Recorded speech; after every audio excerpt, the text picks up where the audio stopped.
সবসময় একঘেয়েমি চিকেন খেতে খেতে বোর হয়ে গেছো, তাহলে আমার এই রেসিপিটার আমি নাম দিয়েছি হোয়াইট চিকেন। বাড়িতে কিন্তু অবশ্যই একবার ট্রাই করো। দেখো, চিকেন নিয়ে নেবে। এখানে আমি 500 গ্রাম মতন চিকেন নিয়েছিলাম আর দই দিয়ে ভালো করে ম্যারিনেট করে রেখেছিলাম ঢাকা চাপা দিয়ে কিছুক্ষণের জন্য। তারপর একটা মিক্সিং জারের মধ্যে নিয়ে নিয়েছিলাম চারমগজ, কাজু আর পোস্ত। তো ওইটা কিন্তু পেস্ট রেডি করে রেখে নিয়েছি। আর একটা মিক্সি জারে দেখেই নিলে পেঁয়াজ, আদা, রসুন, কাঁচা লঙ্কা পেস্ট করে নিয়ে নিয়েছি। তারপর যেহেতু হোয়াইট চিকেন, সের জন্য কিন্তু রান্নাটা কিন্তু সম্পূর্ণ হবে সাদা তেলে। এখানে কিন্তু কোনো রকম সর্ষের তেল একদমই ইউজ করা যাবে না।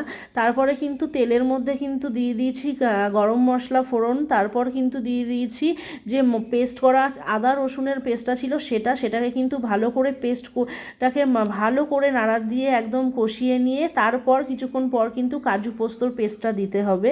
আর কাজু পোস্তর পেস্টটা দেওয়ার পরে কিন্তু এরকম একটা মানে টেক্সচার চলে আসবে, কষিয়ে কষিয়ে লাল রং হয়ে যাবে। আর তারপর কিন্তু তার মধ্যে দিয়ে দিতে হবে চিকেনটা।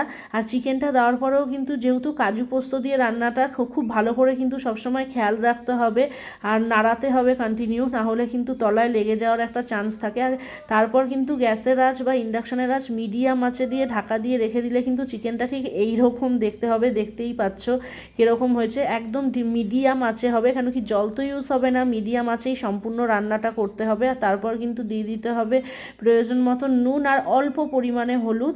আর তারপরে কিন্তু হলুদটা খুবই সামান্য পরিমাণে থাকবে। আর তারপর কিন্তু একটুখানি অল্প পরিমাণে জল দিয়ে ঢাকা দিয়ে একদম মিডিয়াম আঁচে করে নিয়ে রেখে দিতে হবে। আর তারপর দিয়ে দিতে হবে মানে এইটা কিন্তু রান্নাটা কমপ্লিট হয়ে যাওয়ার পর দিয়ে দিতে হবে বাটার। আর বাটার দিয়ে কিন্তু ঢাকা চাপা দিয়ে রেখে দেবে। তারপর খাওয়ার সময় গরম গরম রুটি, পরোটা, যাই কিছুর সঙ্গে তোমরা কিন্তু এটাকে ট্রাই করতে